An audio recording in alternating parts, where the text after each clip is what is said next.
नमस्कार शेतकरी बांधवांनो, आज ज्या बागेमध्ये आलोय आपण त्या बागेमध्ये दोन्ही प्रकारचा माल आहे. असा मृग पण भरपूर लागलेला आहे. त्या आंबेबारामुळे लक्षात येत नाही आणि आंबेबार पण असा एकदम मस्त तयार झालेला आहे. यांची तोड चालू आहे.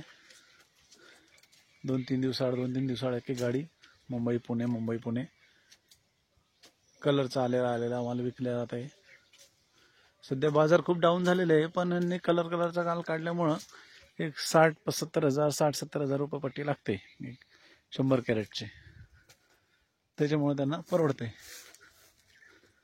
बघा, एक नंबर माल तयार झालेला आहे. असं आंबे प्लस मृग दोन्हीही झाडावर टिकवणं आणि साईज बनवणं हे तितकं सोपं नाही. त्यासाठी खूप नियोजनबद्ध काम पाहिजे.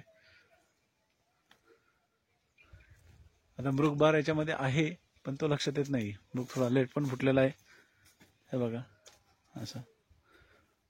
आणि याच्यामध्ये मृगाचेही पैसे होणार आणि आंब्याचे पण पैसे होतच आहे. असं भरपूर आंबे बार लागलेला आहे. तर ज्यांना असं कंडिशन असेल, मृग पर आंबेबार, मृगही लागलाय आणि आंबेबार पण आहे, तर त्या शेतकऱ्यांनी त्याची नियोजन एकदम वेगळं ठेवायला पाहिजे. त्याचं खताचं, त्याच्यानंतर वॉटर सोल्युबल खतांचं, स्प्रेइंगचं, अपटेकचं अशी काडी वगैरे होऊ न देणे. तेव्हा कुठे हे झाड चांगलं राहते, म्हणजे निरोगी राहते, त्याची ताकद टिकून राहते. आणि जर आपण त्याच्यावर खर्च केला नाही तर ते वीक होऊन मग पुढच्या वर्षी माल देत नाही. अशा प्रकारे आहे.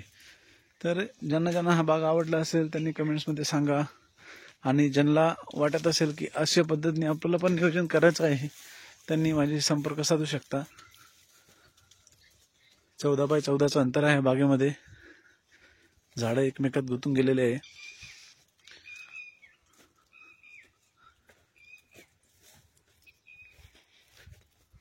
आणि एकदम योग्य कडक नियोजन याच्यामध्ये चालू आहे, तेव्हाच हे माल टिकलेला आहे. गळ पण सुरू आहे, पण गळ त्या प्रमाणात जे वातावरण आहे, पाऊस एकसारखा होतोय, त्यानुसार ही गळ अशी काहीच नाही असं शेतकऱ्यांचं म्हणणं आहे. कारण एवढी गळ होणारच, काही करा.